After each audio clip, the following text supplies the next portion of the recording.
लोगों के अंदर बचपन से एक चीज भर दी गई है कि ये इस देश में माइनॉरिटी हैं, इस देश में इनसे इनके संसाधन छीन लिए जाएंगे और इस देश में ये सुरक्षित नहीं है। एक एक मस्जिद जो इनकी खड़ी हुई है इतिहास में, वो इनको अच्छे से पता है कि उनका जब आर्कियोलॉजिकल सर्वे होगा तो सबके नीचे मंदिर ही पड़े हैं। वर्ल्ड वॉर 2 के बाद कुछ जर्मन सोल्जर्स वापस आ रहे थे, उनका प्लेन क्रैश हो गया था और वापस आ रहे उन्होंने एक पहाड़ क्रॉस किया। आगे उनको बड़ी एक रहस्यमय घाटी दिखी जिसमें बहुत सारे लोग थे और सारे युवा थे, एजलेस थे वो लोग, और उनसे जब पूछा गया तो वो कई हजार साल से जीवित थे वहीं पे। जो लालू प्रसाद जी के बेटे ले रहे हैं, वो निर्णय अगर अडानी लेगा तो क्या आपको लगता नहीं कि तेजस्वी और इनसे बेटर होंगे उनके डिसीजन? 1991 में एक ब्लैक लॉ ऑफ इंडिया लेकर आए जिसको places of worship act 1991 special provision act कहा गया। ये 1990 के बाद 1991 में आया। कांग्रेस ने अपने घोषणा पत्र में भी ये बात कही थी कि हम ऐसा कानून लेकर आएंगे जो ये विवाद नहीं होंगे मंदिर मस्जिद को लेकर। मार्क्स ने एजुकेशन सिस्टम को बहुत अच्छे से डिफाइन किया। उसने कहा कि दो तरह के लोग हैं, एक प्रोलेटेरियन है, एक बुर्जुआज है। शर्मा जी, आपके बेटे का पैकेज कितना लगा? गुप्ता जी, आपके बेटे का पैकेज कितना लगा? हम नौकरी देख रहे हैं, हमें नौकर बनाना सिखाया, हमें मालिक बनना कभी नहीं सिखाया हमारे एजुकेशन सिस्टम में।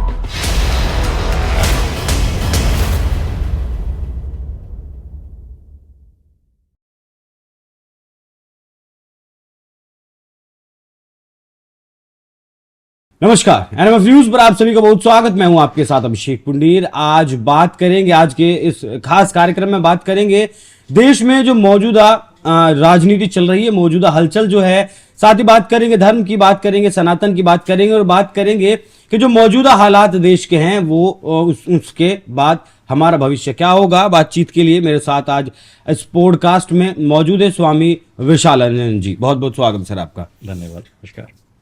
पॉडकास्ट की शुरुआत करें, धर्म की, स्पिरिचुअलिटी की बात करें, उससे पहले आप एक हिंदू धर्म गुरु हैं। मैं जानना चाहता हूं कि अभी मस्जिदों को लेकर विवाद चल रहा है, संभल की मस्जिद हो या फिर बदायूं की मस्जिद हो। मैं खुद बदायूं गया था अभी, वहां जब मैं पहुंचा तो वहां के लोगों की जो मेंटलिटी है वो मुझे समझ नहीं आई। लोगों ने जामा मस्जिद के पास मुझे रिपोर्टिंग नहीं करने दी, कैमरा नहीं निकालने दिया, मस्जिद की एक तस्वीर नहीं निकालने दी, और मतलब एक तानाशाही जो शब्द है वो शायद छोटा होगा। अक्सर हम सुनते थे कि देश में छोटे छोटे पॉकेट्स हैं, मिनी पाकिस्तान। मैं बदायूं में उस चीज को जी कर आया हूं। तो ये मानसिकता क्या है? ये मानसिकता अभिषेक जी, ये मानसिकता इनसिक्योरिटी की है। इन लोगों के अंदर बचपन से एक चीज भर दी गई है कि ये इस देश में माइनॉरिटी हैं, इस देश में इनसे इनके संसाधन छीन लिए जाएंगे और इस देश में सुरक्षित नहीं है। ये ना इनके जहन में कहीं ना कहीं भर दी गई है। ये जब कोई भी व्यक्ति विवेकहीन होकर कोई भी बात सोचता है, सोचना बंद कर देता है। जब आप धर्म को एक आइडियोलॉजी के रूप में थोप देते हैं और उसको बोलते हैं कि जो हम कह रहे हैं वही सत्य है, उसके अलावा सब कुछ असत्य है। तो जब व्यक्ति इस तरह से अपने मजहब को, अपनी सोच को बना लेता है ना, कट्टरपन जब ले आता है, तो सही गलत, उचित अनुचित, अच्छा बुरा सब कुछ त्याग देता है वो। अब उसको पता ही नहीं है कि क्या सही है क्या गलत है। वो अपनी सोच खत्म कर चुके हैं, वो सोच ही नहीं पा रहे। आप जंगल में जाएंगे, आप कभी सफारी गए होंगे ना, सफारी में सामने से शेर निकल जाता है, वो आपको कभी कुछ नहीं कहता, बट आप हल्का सा उस शेर के सामने चिल्ला दीजिए। जहां वो शेर इनसिक्योर होगा, उसको लगेगा मेरे ऊपर हमला होने वाला, वो इमीडिएटली आपके ऊपर अटैक कर देगा। वो बाघ इमीडिएटली आपके ऊपर अटैक कर देगा। तो ये इनके अंदर ये जानवरों वाली इनसिक्योरिटी है। सांप निकल रहा है, उसको वो कुछ नहीं कहेगा, बट सांप की पूंछ को छेड़ दीजिए, वो पलट के फुंकार मारेगा।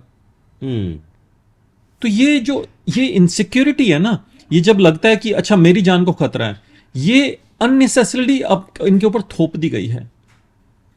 रियलिटी ये है, वो अपनी वास्तविकता से, अपने वजूद से बिल्कुल अलग हो चुके हैं। एजुकेशन है नहीं, शिक्षा इनको दी नहीं गई, मदरसों में कट्टरपन अंदर भर दिया गया, वास्तविकता से, व्यवहारिकता से, देश से, दुनिया से, समाज से कुछ लेना देना नहीं है। और इस कारण से हुआ क्या, ये इस टाइप की जो, जिसको आपने कहा मिनी पाकिस्तान, आज पाकिस्तान की अर्थव्यवस्था क्या है, शून्य है। और यही हाल इनकी अर्थव्यवस्था का है। कर क्या रहे हैं, सिर्फ लेबर क्लास बन के रह गए ना। देश की डिसीजन मेकिंग में कहीं इनका कोई योगदान नहीं है, देश के विकास में इनका कोई योगदान नहीं है, देश के निर्माण में इनका कोई योगदान नहीं है, कोई पॉलिसी मेकिंग में इनका योगदान नहीं है। तो जब एजुकेशन विहीन होकर अगर शिक्षा ही नहीं होगी, अगर आप अपनी सोच से, अपने दायरे से, अपनी संकीर्णताओं से बाहर ही नहीं निकल पाएंगे, आपको सही गलत उचित अनुचित समझ नहीं आएगा। अगर कभी इस टाइप का ऐसा कभी किसी सनातन धर्म में कभी ऐसा हुआ भी, तो इस हम सनातन की विशेषता है कि समय समय पर महापुरुष आकर, जब अर्जुन भी कुछ मान्यताओं को अपने सिर पर लाद कर बैठ गया, तो भगवान कृष्ण ने भी अर्जुन से कहा, सर्वधर्माण परित्यज्य मामेकम शरणम व्रज। अर्जुन, जिनको तू धर्म समझकर बैठा है, जिन धारणाओं को, उनको त्याग कर मेरी शरण में आ जा। ये जब तक इस मानसिकता को त्यागेंगे नहीं ना, जिसको ये धर्म समझकर बैठे हुए हैं, तब तक ये इनसिक्योरिटी के अंदर, इनके अंदर से निकलेगी नहीं, क्योंकि इनको पता है वास्तविकता जो है वो ये भी सब जानते हैं कि एक मस्जिद जो इनकी खड़ी हुई है इतिहास में, वो इनको अच्छे से पता है कि उनका जब आर्कियोलॉजिकल सर्वे होगा तो सबके नीचे मंदिर ही पड़े हैं। आप किसी पुरानी पुरातत्व विभाग की किसी बिल्डिंग में चले जाइए, जो आज चाहे वो कुतुब मीनार हो, चाहे वो जामा मस्जिद हो, आपको सारे हिंदू चिन्ह वहां पे नजर आ जाएंगे। ओम नजर आ जाएगा, स्वास्तिक नजर आ जाएगा, कलश नजर आ जाएगा, गणेश जी की आकृति नजर आ जाएगी, ये तमाम तरह के चिन्ह आपको नजर आएंगे दीवारों पर, कमल नजर आएगा। तो आप कुतुब मीनार देख लीजिए, आप ये जो अभी इधर केस हुआ है, संभल में जो केस हुआ, ये तमाम जगहों पर आप देख लीजिए। संभल में भी मैं गया, संभल की मस्जिद भी मैंने चारों तरफ से देखी, बाकायदा अंदर तो नहीं जाने दिया, क्यों, सिक्योरिटी बहुत टाइट थी वहाँ। वो भी देखकर मुझे तो ऐसा ही लगा कि वो एक किला ही था, किले नुमा वो बिल्डिंग थी। मस्जिद का वो संरचना कहीं से मुझे नजर नहीं आई। हाँ बिल्कुल, क्योंकि उसके पीछे आर्कियोलॉजिकल जो एविडेंसेस हैं, जो पुरानी किताबें हैं, जो अंग्रेजों के सर्वे हैं, जो उससे पहले की जो हमारे शास्त्रों में लिखा हुआ है। अब आप संभल की बात करें, अब मैं संभल का आपको इतिहास बताऊं जी, तो संभल का इतिहास आपको बहुत ही अलग लगेगा। संभल की चर्चा लगभग हर ग्रंथ में है। और संभल को जो हमारे शास्त्रों में कहा गया, गुरु गोविंद सिंह जी ने भी इस संभल ग्राम की हरिहर मंदिर के अपनी वाणी में चर्चा की है। हमारे कितने ही पुराणों में संभल की चर्चा आती है।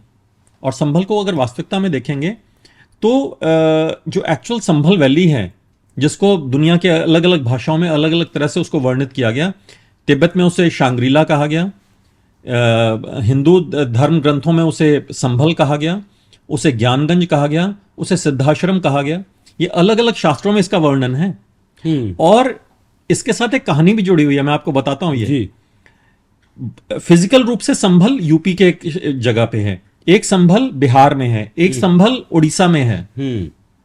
और अगर आप इसको, अब मैं इस थोड़ा सा साइंस के बैकग्राउंड में जाऊं, तो अगर आप स्ट्रिंग्स थ्योरी पढ़ेंगे तो उसमें आते हैं you exist at 7 planes parallelly in 11 parallel planes. तो संभल एक अदृश्य घाटी तिब्बत में है, जहां पे इसका एक जो एविडेंस आता है वो आता है वर्ल्ड वॉर 2 के बाद। कुछ जर्मन सोल्जर्स वापस आ रहे थे, उनका प्लेन क्रैश हो गया था, वो बच गए वहां से, फिर वो वापस आ रहे थे। और वापस आ रहे उन्होंने एक पहाड़ क्रॉस किया, आगे उनको बड़ी एक रहस्यमय घाटी दिखी जिसमें बहुत सारे लोग थे और सारे युवा थे, एजलेस थे वो लोग। और उनसे जब पूछा गया तो वो कई हजार साल से जीवित थे वहीं पे। और वहां पे जो फल थे, जो पत्ते थे, जो सब चीजें थी, वो लाइट फॉर्म में थे। तो ये घायल थे, उन्होंने सबसे पहले इनको जाके पानी दिया। इन्होंने जैसे ही वो पानी पिया तो इनको लगा इनकी सारी थकान, कई दिन से जिन्होंने कुछ खाया नहीं था, इनको लगा सारी थकान उतर गई, सब गायब। इनके जख्मों पे लाइट फॉर्म में जो पत्ते थे, वहां पे जो वैदराज थे, उन्होंने पत्ते तोड़े, उनको मसला और इनके जख्मों पे लगा दिया। इनके जख्म देखते ही देखते ठीक हो गए। तो इन्होंने पूछा ये कौन सी जगह है, तो उन्होंने कहा ये शांग्रीला है, संभल है, सिद्धाश्रम जिसको बोलते हैं। ये हमारे कई शास्त्रों में वर्णित है ये चीजें इस तरह की। और वहां पे कितने ऋषि मुनि हजारों लाखों वर्षों से ध्यान में बैठे हैं। और ये जो प्लेन्स है ना, जिनको हम आर्कियोलॉजिकल एविडेंस आज बता रहे हैं, ये वो स्थान है जहां से आप उस जगह का एक्सेस पा सकते हैं, उस जगह में प्रवेश कर सकते हैं। That invisible valley is like, वो किसी किसी को विजिबल होती है। आपको ये चर्चाएं बड़ी काल्पनिक सी लगेंगी, बट ये रियलिटी है, शास्त्रों में लिखा है, एविडेंसेस हैं, शास्त्रों में नहीं, बुक्स में एविडेंसेस हैं। तो जब जर्मन सोल्जर्स को उन्होंने कहा हम यहीं रहना चाहते हैं, तो उन्होंने कहा नहीं आप जाइए, यहाँ पे कोई इस तरह से नहीं रह सकता। उन्होंने जैसे ही उस जगह को क्रॉस किया और पीछे पलट के देखा, वहां कुछ भी नहीं था, इनविजिबल था सब कुछ। बट वो ग्रुप ऑफ सोल्जर्स ने अपनी आंखों से सबने देखा, एक्सपीरियंस किया उस चीज को, and that immediately got invisible. It is like जैसे ईमेल है, ईमेल का एक्सेस आप यहां से भी ले सकते हैं, आप बुदायूं जाएंगे अपने फोन से, ईमेल का एक्सेस आप बुदायूं से भी ले सकते हैं, क्योंकि सर्वर से आप कनेक्ट कर रहे हैं ना। Original Sambhal gram is like your server, और आप यूपी के सर्वर से भी उसका एक्सेस ले सकते हैं, हरिहर मंदिर से, आप उसका बिहार के संभल से भी एक्सेस ले सकते हैं। अनेकों अनेक ऐसे साइंटिफिक लोकेशंस थी जहां से आप उस जगह का एक्सेस ले सकते हैं, उस जगह में प्रवेश कर सकते हैं। ये संभल का इतिहास है। पर क्योंकि ये हमारे ऋषि मुनि, हमारे जो पुराने ज्ञानी महाज्ञानी लोग थे, और बनारस हिंदू यूनिवर्सिटी के बीएचयू के प्रोफेसर थे गोपीनाथ कविराज जी, विश्वनाथ मुखर्जी, इनकी सिद्धाश्रम ज्ञानगंज पे किताबें हैं, आप पढ़िएगा इनको। बहुत मतलब ये छोटा सा रहस्य नहीं है, ये सनातन धर्म के बहुत सारे छिपे हुए परत दर परत चीजों को उजागर करता है, एक्सपोज करता है। और ये एक एक जब मंदिर को आप खोजेंगे, उसके अंदर ऐसे रहस्य निकलेंगे, और ये इसलिए नहीं निकलेंगे कि हम कहें कि हमें अपनी पुरानी उसको जो पुरानी संस्कृति है उसको उजागर करना है। इसके पीछे बहुत सारी साइंटिफिक चीजें रिवील होंगी कि विज्ञान और आगे तरक्की कैसे कर सकता है, किस दिशा में खोज करनी भारत के लिए उचित होगी, मानव कल्याण के लिए क्या चीजें उचित हैं। क्योंकि अभी जितनी भी डेवलपमेंट्स हो रही हैं विजनलेस, बिना दूर के विजन के एनविजन नहीं कर पा रहे हम कि 1000 साल बाद हमें क्या चाहिए। आज जितनी माइनिंग हो रही है, अनकंट्रोल्ड माइनिंग हो रही है, खनिज निकाले जा रहे हैं, पहाड़ों को काटा जा रहा है, एनवायरमेंटल चेंजेस हो रहे हैं, ये सब अनविजन अनप्लैंड हो रहे हैं। परंतु जब आप इन चीजों, इन इतिहासों को पढ़ेंगे जो मंदिरों में छुपा हुआ है, मंदिरों के नीचे दबा हुआ है, ये टाइम कैप्सूल्स हैं, जीते जागते टाइम कैप्सूल्स हैं। इन टाइम कैप्सूल्स को जब रिवील किया जाएगा, पूरे समाज का नक्शा बदल जाएगा। ये हमारी संस्कृति है और ये वैज्ञानिक है। ये आपको बताएगी कि आपको आगे चलना कैसे है। ऋषि मुनियों ने जो एविडेंसेस रखे थे, वो एविडेंस, हम कहते हैं कि हम हिंदू धर्म को हमेशा माइथोलॉजी कहते हैं। माइथोलॉजी का मतलब क्या है? The study of myths. कि मतलब हमारी कपोल कल्पित कहानियां हैं, हमारी कल्पनाएं हैं, ये स्टडी ऑफ मिथ्स नहीं है।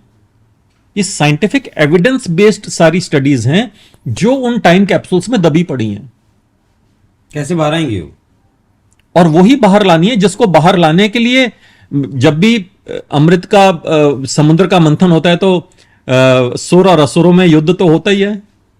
तो असुर तो हमेशा चाहेंगे कि अमृत ना निकले, अमृत देवताओं के पास ना जाए, असुरों के पास ना जाए। ताकतवर है सर, लेकिन हाँ, आज का असुर ज्यादा ताकतवर है। नहीं, असुर ताकतवर नहीं होता।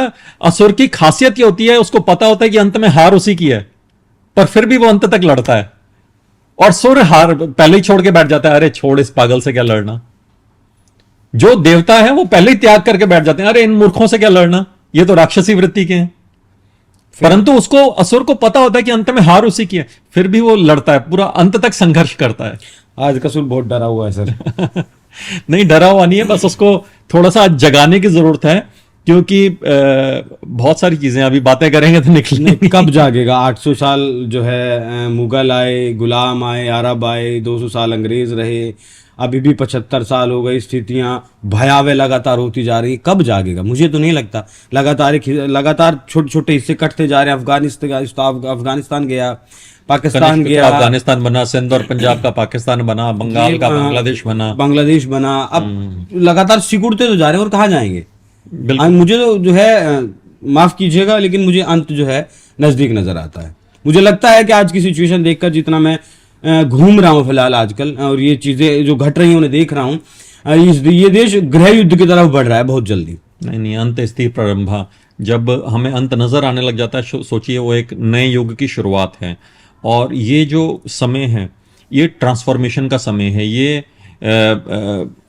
बदलाव का समय है। और इस समय बहुत सारी चीजें ना बदलनी बहुत जरूरी है अभिषेक जी। क्योंकि अभी तक जो आपने कहा पिछले 700-800 सालों से हम गुलाम रहे, ये रहा, उसका कारण क्या है?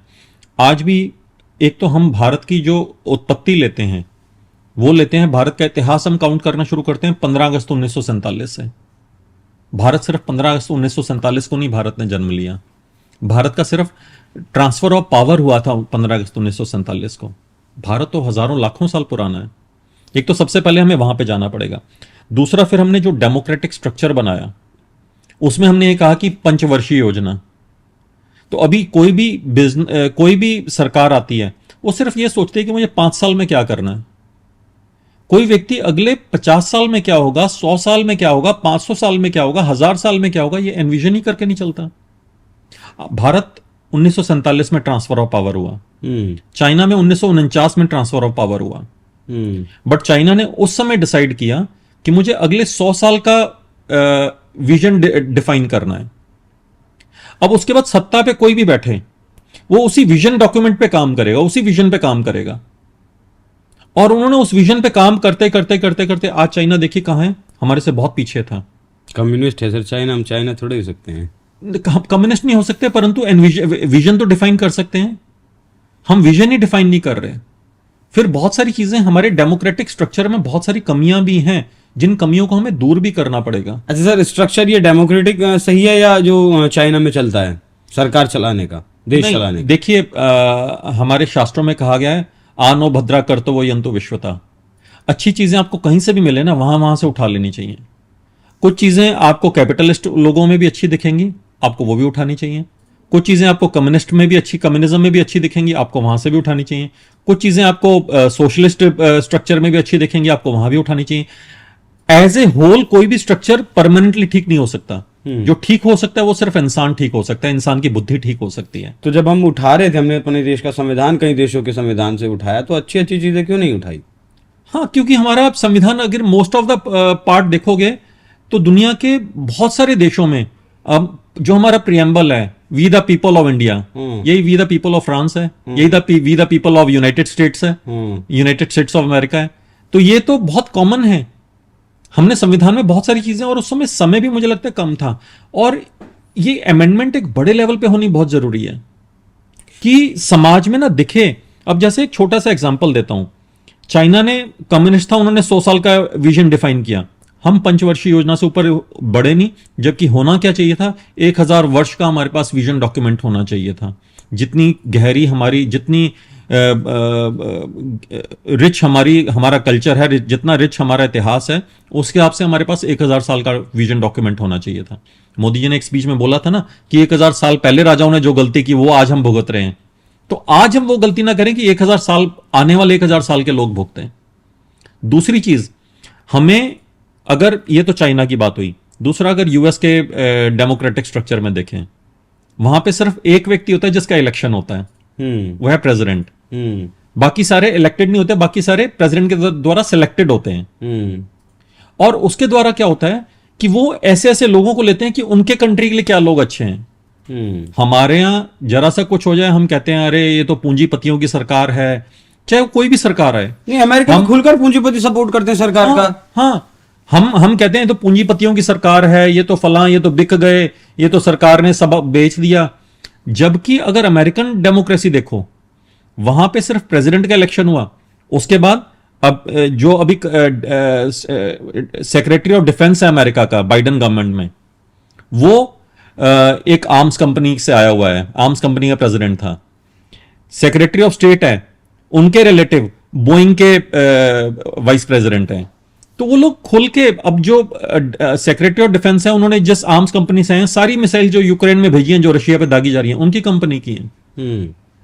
तो बेसिकली उसके बाद होता क्या है, अगर हम भी इंडियन पॉलिटिकल स्ट्रक्चर में जो बड़े बड़े पूंजीपतियां उनको डालना शुरू करें, क्योंकि उन्होंने अपना एक पर्सनल स्ट्रक्चर खड़ा किया ना, और एक समय के बाद हर पूंजी एक सोशल सर्विस बन जाती है। अभिषेक जी, आप ध्यान से कभी सोचना इस बात में, इंसान ने 2 रोटी खानी है, इंसान को महीने के लिए, अमीर से अमीर आदमी होगा, उसका 4-5 लाख में खर्चा हो जाएगा।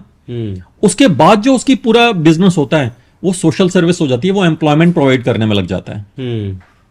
कि मेरी कंपनी में 10,000 लोग काम करते हैं, टाटा में 50,000 लोग काम करते हैं, 5 लाख लोग काम करते हैं, रिलायंस में भी 5-7 लाख लोग काम करते होंगे, अडानी में भी इतने लोग काम करते होंगे।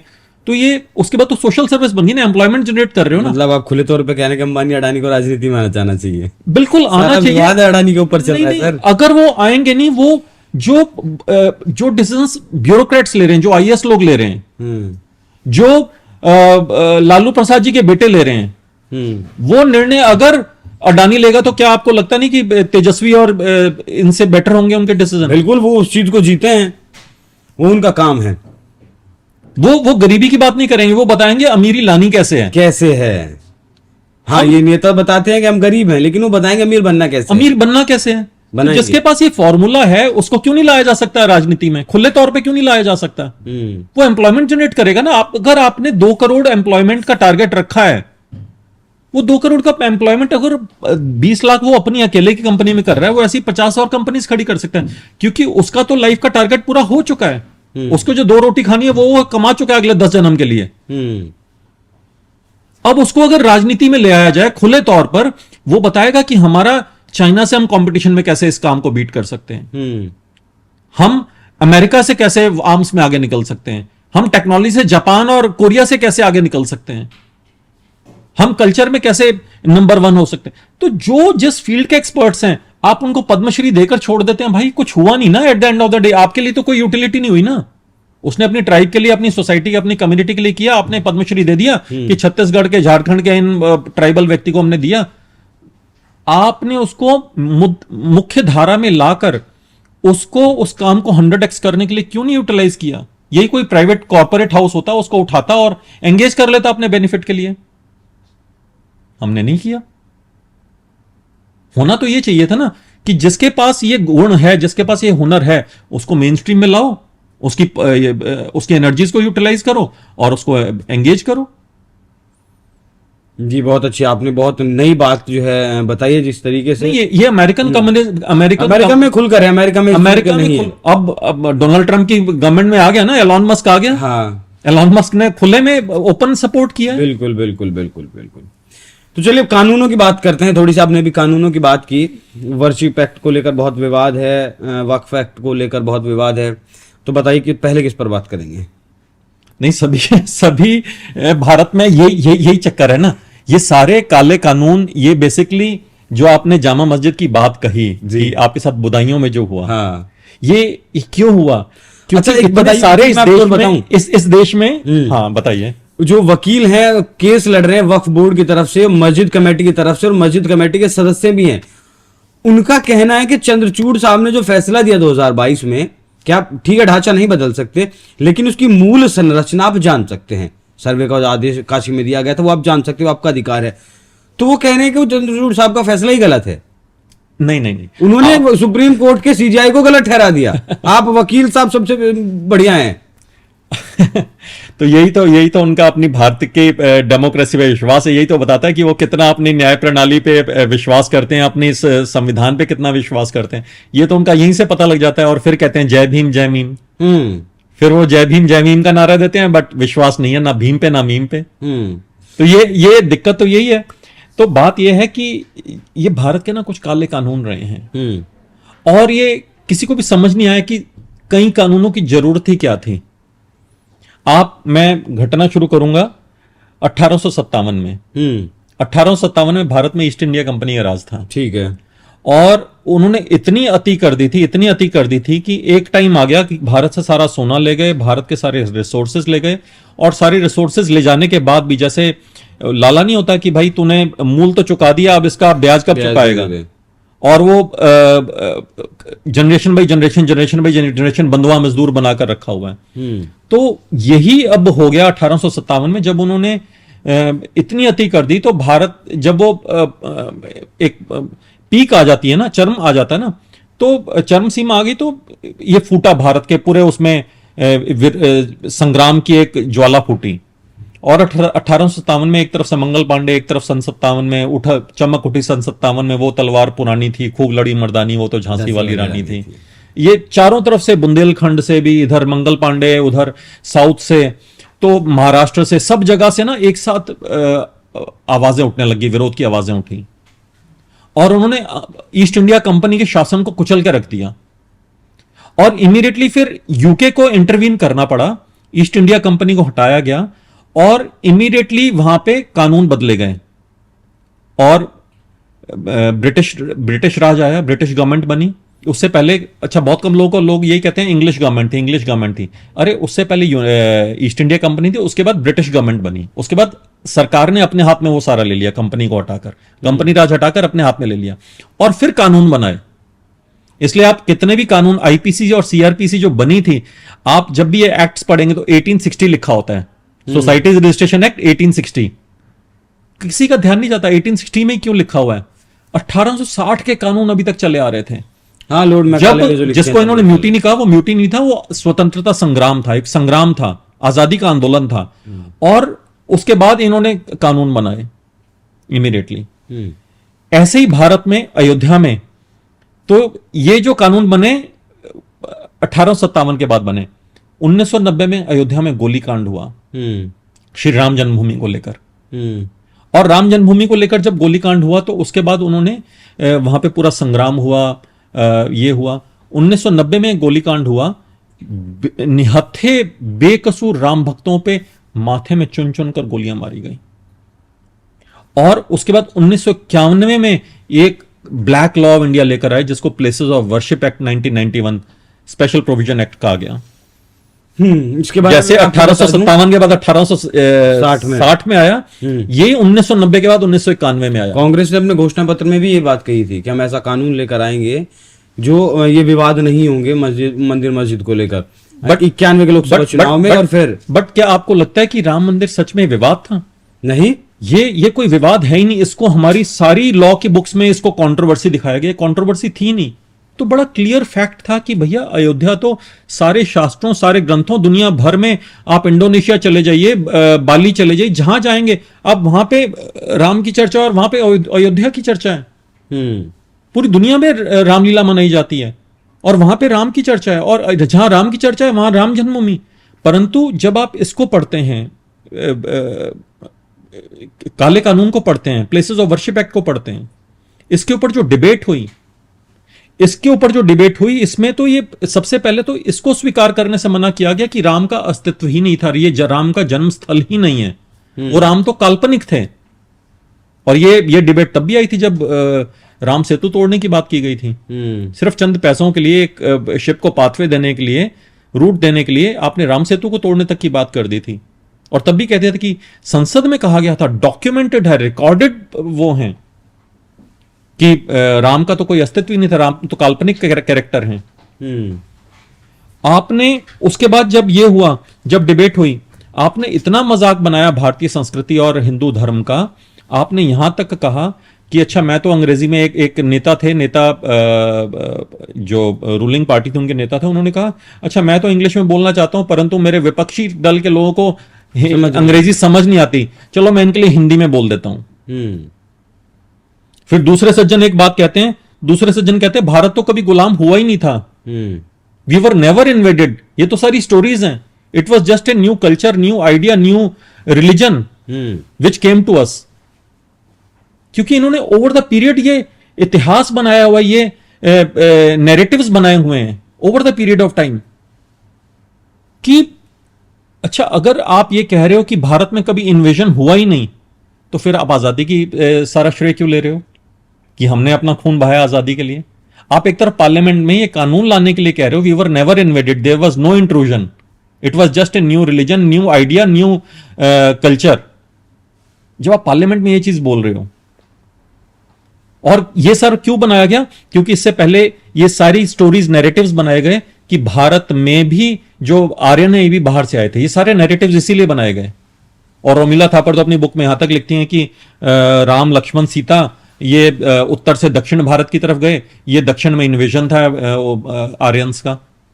अरे मूर्खानंद, 3 लोग चल के गए, तुम उसको इन्वेजन बोलोगे?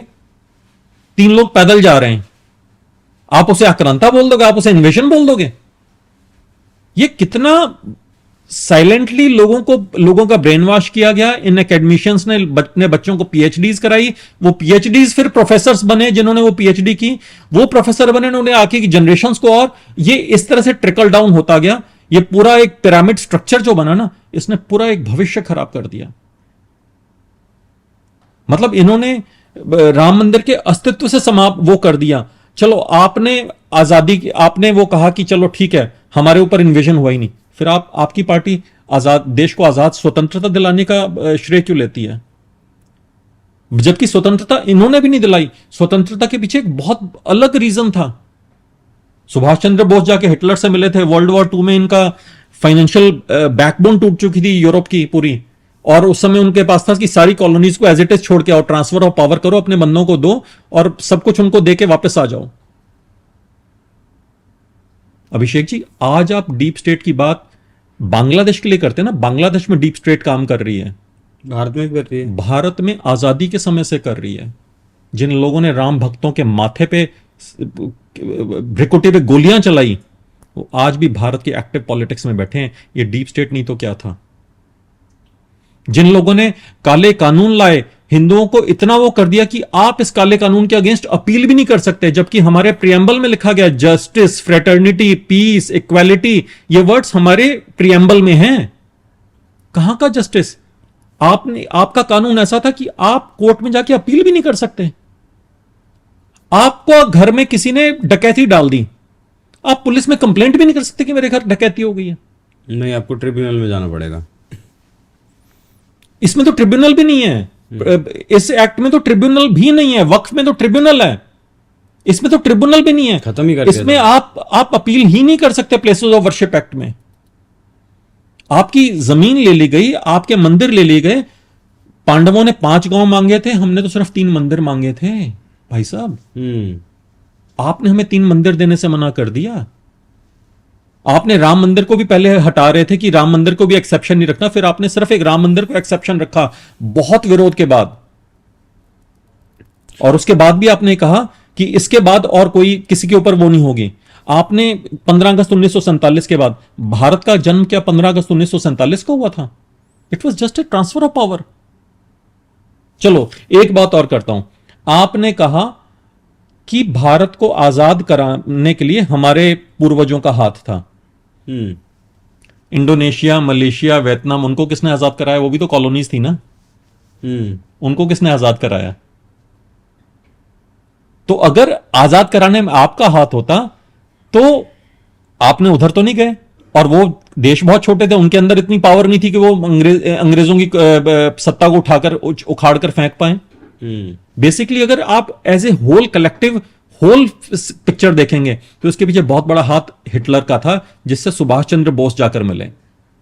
सुभाष चंद्र बोस का जो रशिया के रास्ते से गए और उन्होंने जाके जब हिटलर से मुलाकात की, उन्होंने यूरोप की बैकबोन इतनी तोड़ दी कि इनको बैक ऑफ करना पड़ा। आज इसका कहीं कहीं श्रेय जाएगा तो हिटलर को जाएगा। हमारे ट्रांसफर ऑफ पावर 47 में हुआ, उसका कहीं ना कहीं श्रेय आप हिटलर को दे रहे हैं। नहीं, मैं नहीं दे रहा, मैं तो कह रहा हूं सुभाष चंद्र बोस को मैं दे रहा हूं। सुभाष चंद्र बोस को मैं दे रहा हूं क्योंकि वो जाके हिटलर से मिले और उन्होंने किया। भाई साहब, अंग्रेजों ने तो इतना दमन कर रखा था, बात से बात जुड़ रही है तो मैं आपको बताता हूं। अंग्रेजों ने इतना दमन कर रखा था कि भारत से सारा अनाज, जो जो इनकी कॉलोनीज थी, जो रिसोर्सेज थे, जो सोना चांदी था, जो भी हमारा कपड़े थे, सब एक्सपोर्ट हो जाता था, सब बाहर चला जाता था।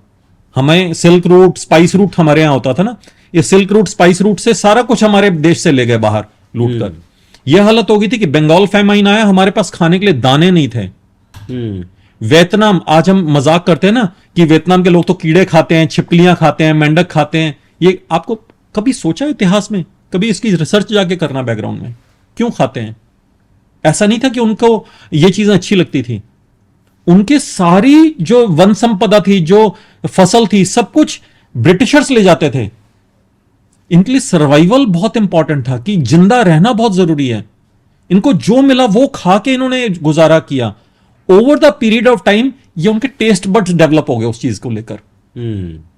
वो टेस्ट बड्स जब डेवलप हुए तो उनको वो चीजें स्वाद लगने लग गई। आदत पड़ गई ना, गरीब गरीब रहने वाले व्यक्ति को गरीबी में जीने की आदत पड़ जाती है ना। इसी तरह से उनको ये चीजें खा के उनके टेस्ट बड्स डेवलप हो गए। आज भी आप कितने वियतनामीज या इंडोनेशियन रेस्टोरेंट्स में जाओ, उनको नमक नहीं पता क्या होता है, उनको नमक का स्वाद नहीं पता। जबकि तुलसीदास जी लिखते हैं भक्तिहीन गुण सब सुख ऐसे लवण बिना बहु व्यंजन, जैसे कि लवण तो उनके हिसाब से सबसे इंपॉर्टेंट चीज है, सबसे बेसिक चीज है। उनको नमक का स्वाद नहीं पता क्या होता है, उन रेस्टोरेंट्स में नमक नहीं होता, क्योंकि नमक इतनी इंपॉर्टेंट चीज हो गई थी। आप इंडोनेशिया, मलेशिया, वियतनाम छोड़ो, अंडमान निकोबार चले जाओ, आज भी इतनी ट्राइब्स हैं जो नमक को एज करेंसी यूज करती हैं, एज बार्टर, सामान के बदले में यूज करते हैं। आपकी शादी तब होगी कि जब घर में 2 बोरी नमक होगी। वो उनका समय वहीं रुक गया है। उनको पता लगा कि अच्छा अंग्रेज चले गए, भारत की प्रधानमंत्री इंदिरा गांधी, उनसे आज भी जाके पूछो इंडिया का प्राइम मिनिस्टर कौन है, इंदिरा गांधी, अंडमान में। ऐसी ट्राइब्स हैं आज भी हैं। उनको पता ही नहीं कि दुनिया में क्या हो रहा है, देश में क्या हो रहा है, भारत में क्या हो रहा है, दुनिया कहां से कहां पहुंच गई है, मोबाइल फोन्स आ चुके हैं, सैटेलाइट्स आ चुके हैं, उनको कुछ नहीं पता, बिल्कुल कटे हुए हैं वो बेचारे। उनके यहां आज भी नमक एज करेंसी यूज होता है। इतने गहरे जख्म छोड़े हैं इन अंग्रेजों ने। और ये टेस्ट बड्स जो हैं, कीड़े खाने के, छिपकलियां खाने के, मेंढक खाने के, ये नॉन वेजिटेरियन जितना खाना है, ये इंसान की फितरत नहीं है। ये जो आक्रांताओं ने भारत का क्या, इस मानव इतिहास का जो मानव का जो खूनी इतिहास रहा है ना, इसने लोगों को ये सब खाने को मजबूर किया है। और फिर उन्हीं चीजों के टेस्ट बड्स डेवलप होते गए, फिर उनमें इनको प्रोटीन नजर आने लग गया, फिर उनमें इनको हेल्थ नजर आने लग गई। ये चीजें हुई ओवर द पीरियड, एक्सक्यूजेस थे ये सारे। चलिए, बहुत नई चीज आपने बताई है। कानून की बात करें, वर्शिप एक्ट की, अगर तो अभी तो 2-3 मस्जिदों को लेकर विवाद है। लगभग ऐसी 1800 मस्जिदें बताई जाती हैं जिनके प्रमाण हैं। भाई साहब, सीताराम गोयल, तो हाँ, सीताराम गोयल, दो temple and what happened to them, 40,000 मंदिर उन्होंने, सीताराम गोयल जी ने इसके लिखा। उनका रिसर्च डॉक्यूमेंट्स है उनकी बुक में। उन्होंने लिखा भारत में 40,000 मंदिर तोड़कर बनाए गए थे, मस्जिदें बनाई गई थी। 40,000 मंदिरों को तोड़ा गया है। और अगर इनको रिक्लेम करने चलेंगे तो सबसे पहले हमें ब्लैक लॉज बदलने होंगे। प्लेसेस ऑफ वर्शिप एक्ट, सबसे पहले यह बदलना होगा। वर्शिप तो हमारे यहां होती है ना, उनके यहां तो वर्शिप होती नहीं, उनके यहां तो प्रार्थना होती है। पूजा और प्रार्थना में फर्क है। तो प्लेसेस ऑफ वर्शिप एक्ट सबसे पहले बदलना होगा। दूसरा, हमें खत्म करना होगा। ब्लैक लॉ है, जस्टिस इनइक्वालिटी है, इक्वालिटी है ही नहीं, पूरी इनइक्वालिटी है। आप सेकंड लार्जेस्ट मेजॉरिटी को बोल रहे हैं, आप उनको माइनॉरिटी बोल रहे हैं, जबकि वो सेकंड लार्जेस्ट मेजॉरिटी हैं, और उसको बोल रहे हैं कि ये बेचारे दीनहीन है। अरे भाई साहब, सारी सुख सुविधाएं, हमारी रिसोर्सेज। एक स्टीफन नैप की एक बुक है, उसने उसमें एक सर्वे लिखा 2003 और 4 में कर्नाटका के 2 लाख मंदिरों से 79 करोड़ रुपया इकट्ठा किया गया। और उन्होंने उसका डाटा लिखा कि खर्च कहां हुआ। 79 में से 59 करोड़ खर्च हुआ मस्जिदों पर, मुस्लिम्स पर। 13 करोड़ खर्च हुआ क्रिश्चियन इंस्टीट्यूशंस पर। 7 करोड़ सिर्फ खर्च हुआ हिंदू मंदिरों पर। खर्च इकट्ठा कितना किया गया? 79 करोड़। 80 करोड़ में से, 80 में से एक कम, 80 करोड़ में से लगभग 60 मुस्लिमों पर खर्च किया गया, 13 क्रिश्चियंस पर खर्च किया गया, 7 सिर्फ हिंदू मंदिरों पर खर्च किया गया। मैंने दान दिया, मैंने अपने मंदिर के लिए दिया ना, अपने इष्ट के लिए, अपने भगवान के लिए दिया ना, मैंने उनके लिए तो नहीं दिया ना। उनको चाहिए तो वो खुद लेकर आए ना, मेरा लूट कर क्यों लेके जा रहे हैं? और अगर लूटा है तो भाई आज के कानून के हिसाब से कोई क्राइम हुआ है, कोई क्राइम, एक व्यक्ति मर्डर कर देता है और वो दूसरे देश में जाके बस जाता है, भारत के रिकॉर्ड्स में वो खड़ा हुआ है कि वो इसने क्राइम किया, और भेष बदल के, नाम बदल के दूसरी जगह, पुलिस को जैसे ही टिप ऑफ मिलेगा ना, 20 साल बाद भी पुलिस जाएगी, उसको उठाकर लाएगी वहां से। टिप ऑफ मिलने की जरूरत है। हमें अगर टिप ऑफ मिल गया कि एक क्राइम भारत में हुआ था 200 साल पहले, और हमें टिप ऑफ मिल गया, टिप ऑफ क्या, पूरे एविडेंसेस मिल गए, और आर्कियोलॉजिकल सर्वेज मिल गए, हमें पूरे डॉक्यूमेंट्स मिल गए, हमें बुक्स में उसके एविडेंसेस मिल गए, हमने उसकी मैपिंग करा ली, उसकी पूरी स्कैनिंग करा ली कि उसके नीचे हाँ स्ट्रक्चर है नीचे दबा हुआ। जब मिल गया, क्या मुझे जस्टिस नहीं चाहिए? आप मुझे उस जस्टिस से विहीन कर रहे हैं। आप मुझे उस जस्टिस से विहीन कर रहे हैं। आप मेरे दिया गया पैसा उन लोगों को दे रहे हैं जो मैंने अपनी संस्कृति की, अपने कल्चर के लिए दिया। और तो और छोड़ो, आपने वक्फ बोर्ड बना दिया, आप किसी की भी लैंड क्लेम कर रहे हो, सब इस पे बहुत बातें हो चुकी हैं कि आप उस पे अपील नहीं कर सकते, आप मेरी लैंड गई मैं उस पे अपील नहीं कर सकता, कुछ नहीं कर सकता। और जब मैं अपील नहीं कर सकता तो वो जो मेरी जो जमीन गई मैं उस पर भी अपील नहीं कर सकता, और जो मेरा मंदिर मेरे से छीना था मैं उसको भी वापस करने के लिए अपील नहीं कर सकता। और अपील ना करने के बावजूद आपने ले ली, बट आपने किया क्या? आपको पता है डॉक्यूमेंट के हिसाब से सिर्फ भारत में 1.75 पौने 2 लाख एकड़ जमीन मंदिरों की सरकारी कब्जे में है। और इन्हीं डॉक्यूमेंट्स के हिसाब से पौने 10 लाख 9.75 लाख एकड़, पौने 10 लाख एकड़ जमीन वक्फ बोर्ड के पास है। पर वक्फ बोर्ड ने उस जमीन का किया क्या? आप कहते हैं वक्फ का पर्पस ये होता है कि आप उसे दान देते हैं समाज के उत्थान के लिए, समाज के निर्माण के लिए, स्कूलों के लिए, कॉलेजेस के लिए, पता है नहीं स्कूलों के लिए, कॉलेजेस के लिए, इंस्टीट्यूशंस के लिए।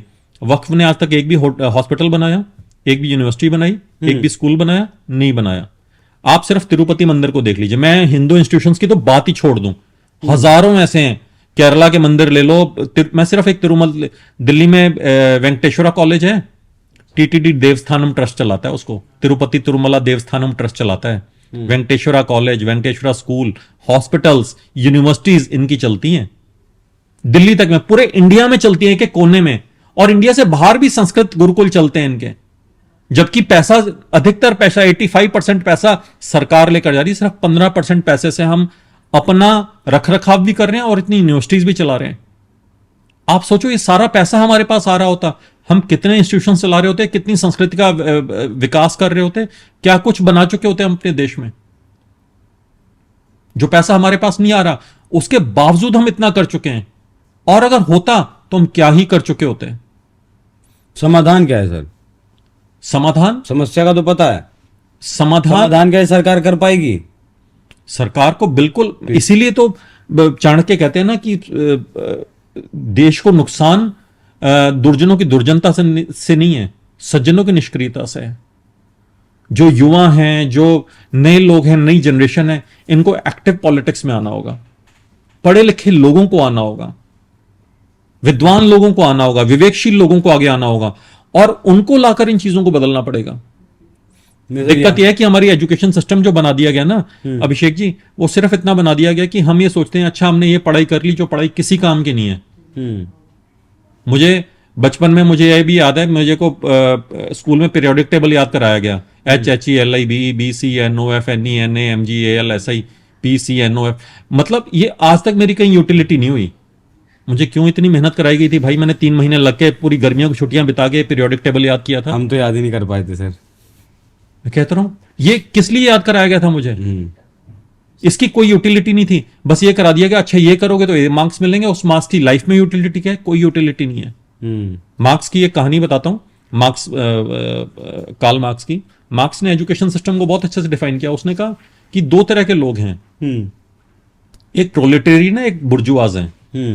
प्रोलेटेरियन वो हैं जो बहुत पढ़ाई करते हैं, जो पढ़ लिख के जिनको ये लगता है कि अच्छा मैं तो इंजीनियर बन गया, मैं तो डॉक्टर बन गया, मैं तो CA बन गया, मैं तो साइंटिस्ट बन गया, मैं तो फलां बन गया, और मैंने मेरे जैसा कॉलर ऊपर करके पूरा व्हाइट कॉलर या ब्लू कॉलर लेब, कहते हैं अंत में बनते लेबर ही हैं।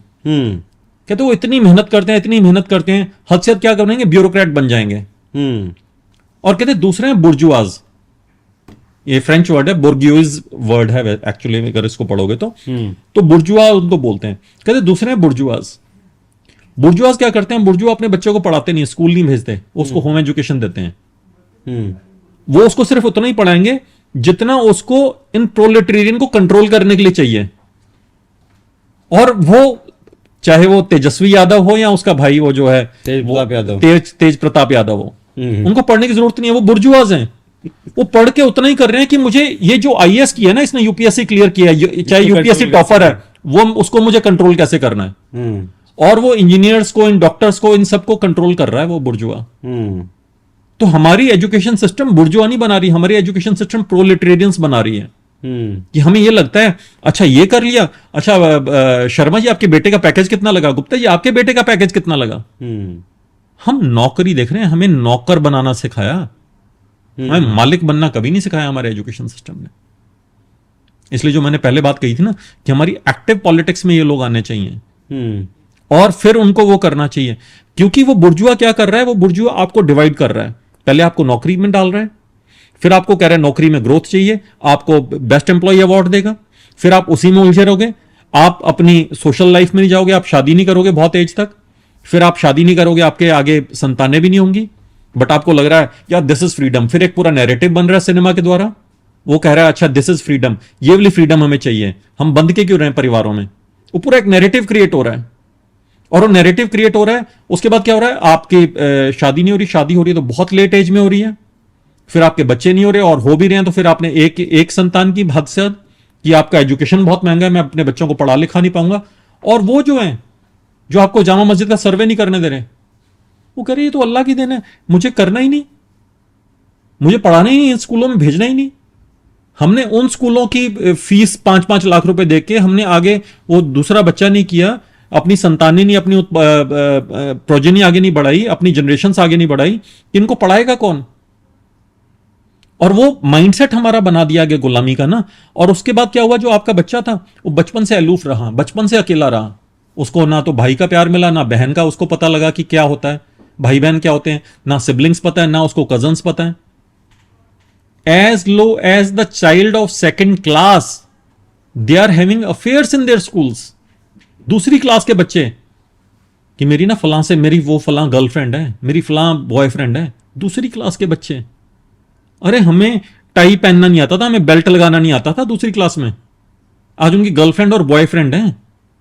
रीजन बीइंग कि वो कल्चर उनको परिवार में नहीं मिला, भाई बहन उनको परिवार में नहीं मिले, तो वो इस तरफ दौड़ रहे हैं। सोसाइटल सिस्टम खत्म हो गया, न्यूक्लियर फैमिलीज की ओर चले गए, just for the growth, self centric हो गए। हमारा शास्त्र कहते हैं वसुधैव कुटुंबकम, पूरा विश्व हमारे परिवार है, परिवार की तरह देखना ही हमने बंद कर दिया। मेरी फैमिली में हम 15 कजन्स थे, और बचपन में जब हमारी छुट्टियां होती थी सब एक घर में आ जाते थे, हुड़दंग होता था। आज सारे कजन्स मिला के भी 2 होते हैं, पूरी एक्सटेंडेड फैमिली के मिला के भी।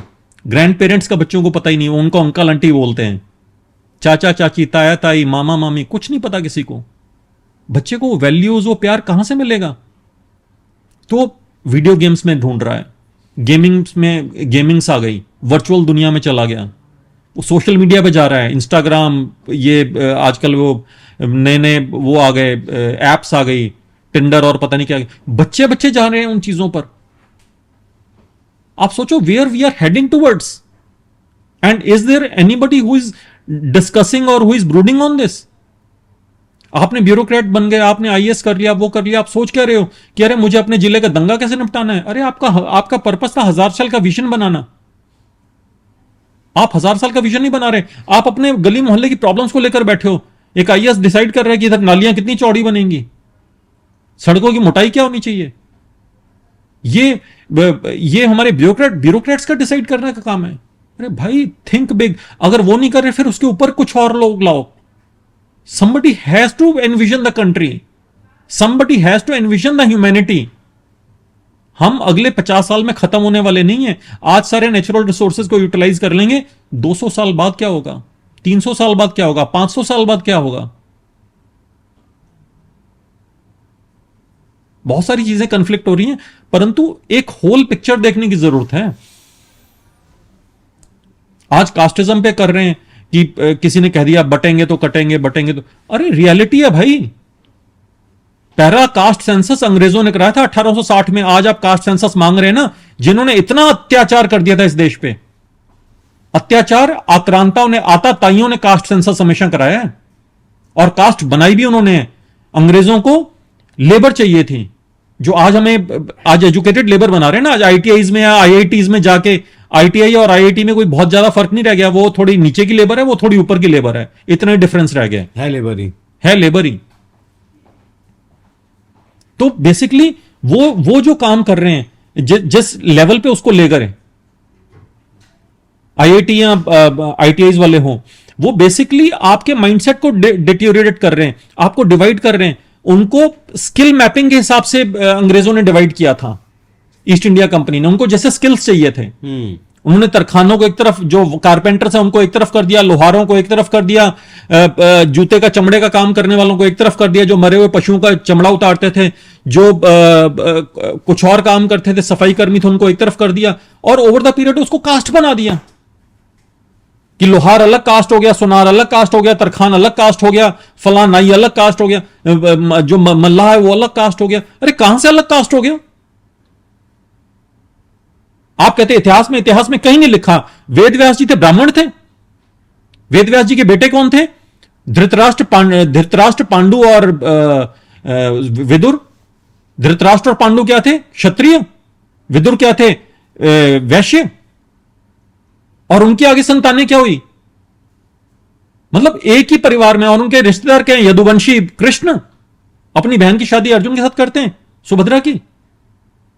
वो यदुवंशी हैं। एक ही फैमिली ट्री है। कहां से आपने कास्ट डिवाइड कर दी भाई? भगवान कृष्ण ने कहा मैंने चतुर्वर्ण मया सृष्टि गुण कर्म विभागशा, मैंने गुणों और कर्मों के आधार पर इनको डिवाइड किया है। जो वैश्य थे, जो क्षत्रिय थे, जो ब्राह्मण थे, जो दलित थे, ये कर्म के हिसाब से, प्रोफेशन के हिसाब से। अरे भाई प्रोफेशन है तो प्रोफेशन रहने दो ना। एंकर का बेटा एंकर थोड़ी बनेगा। आप आज जर्नलिस्ट हो, आपका बेटा जर्नलिस्ट थोड़ी बनेगा। जरूरी थोड़ी है इंजीनियर का बेटा इंजीनियर बन भी सकता है, पर जरूरी थोड़ी है। आपने नेपोटिस्ट सोसाइटी बना दी कि तरखान का बेटा, कारपेंटर का बेटा कारपेंटर बनेगा, कारपेट बुनने वाले का बेटा, बुनकर का बेटा बुनकर बनेगा। ये कास्ट सिस्टम हम लोगों ने बनाया, उन्होंने कभी नहीं बनाया। हल्दी घाटी की लड़ाई हो रही थी ना, ये अंग्रेजों ने बनाया सारे हाल ये कास्ट सिस्टम्स। हल्दी घाटी की लड़ाई हो रही थी ना, महाराणा प्रताप की सेना और अकबर की सेना। तो अकबर की सेना ने अब एक सिपह सलार ने दूसरे सिपह सलार से कहा यार हमारे फौजी बहुत मर रहे हैं, हमारे सैनिक बहुत मर रहे हैं, क्या किया जाए? दूसरा सिपह सलार कहता मरने दे, काफिर काफिर को काट रहा है, तुझे क्या फर्क पड़ता है? भाई साहब ये जितना बटेंगे ना उतना कटेंगे, काफिर काफिर को काटेगा। ये है रियलिटी, बटेंगे तो कटेंगे। बटे थे सिंध और पंजाब पाकिस्तान बन गया, बटे थे कनिष्क हमारा अफगानिस्तान बन गया, बटे थे हमारा बंगाल ये बन गया, बांग्लादेश बन गया। डीप स्टेट ने इतना काम किया, जिन लोगों ने हमारे ऊपर वक्फ बोर्ड थोपा, जिन्होंने हमारी मंदिरों की जमीनें ली, जिन्होंने टेंपल एंडोनमेंट एक्ट थोपा, जिन्होंने हमारे मंदिरों पे क्लेम करने का वो कर दिया, हमने वो आज भी हमारे ऊपर चढ़कर राज कर रहे हैं। हम आज भी वोट बैंक में उनको स्टैंप लगाकर आते हैं, ठप्पा लगाकर आते हैं। आप और हम सिर्फ उनके लिए वोट बैंक हैं, वोट बैंक। इस कास्टिज्म को खत्म नहीं किया जाएगा। आज भी लोग कह रहे हैं अरे इतिहास खोलकर देख लो ना। बाप अगर ध्यान साधना कर रहा है तो ब्राह्मण है, वेद व्यास है। वो अगर एकेडमिक काम में है, वो अगर शास्त्र लिख रहा है, ग्रंथ लिख रहा है, इतिहास को डॉक्यूमेंट कर रहा है। बेटा अगर उसका राजा की गद्दी पर बैठ गया तो क्षत्रिय हो गया। This is the culture. आज इसको खत्म करना, एजुकेशन इसलिए जरूरी है, सबको एजुकेशन इसलिए जरूरी है कि जितनी ज्यादा एजुकेशन होगी आपकी इंटरकास्ट मैरिजेस होनी शुरू होंगी। वीर सावरकर ने कहा था इसका खत्म करने का एक ही सॉल्यूशन है, इंटरकास्ट मैरिजेस शुरू कर दो। ये शादी.com और ये जीवन साथी और ये है ना, इनको जिम्मेवारियां देनी चाहिए। कैसे कर सकते हो? Give us the road map. आप बताओ आपका रोड मैप क्या है इस कास्ट सिस्टम को खत्म करना इंडिया से? इंटरकास्ट मैरिजेस करो। And this is the only solution कि अगर आप रिजर्वेशंस खत्म करना चाहते हो इस देश में। आप रोते रहोगे, जनरल कैटेगरी के लिए सीट नहीं है, वो कहेंगे हमारा उत्पीड़न किया गया, हमारा दलन किया गया, हमारा ये किया गया, हमारा वो किया गया। वो कहते हैं हम कभी गुलाम हुए नहीं तो उत्पीड़न नहीं हुआ था। भाई उत्पीड़न नहीं हुआ था तो आपने इतनी रिजर्वेशंस क्यों दी? रिजर्वेशंस तो इसीलिए दी ना कि उत्पीड़न हुआ था। अंग्रेजों ने उत्पीड़न किया था, मुगलों ने, मंगोल्स आए थे उन्होंने उत्पीड़न किया था।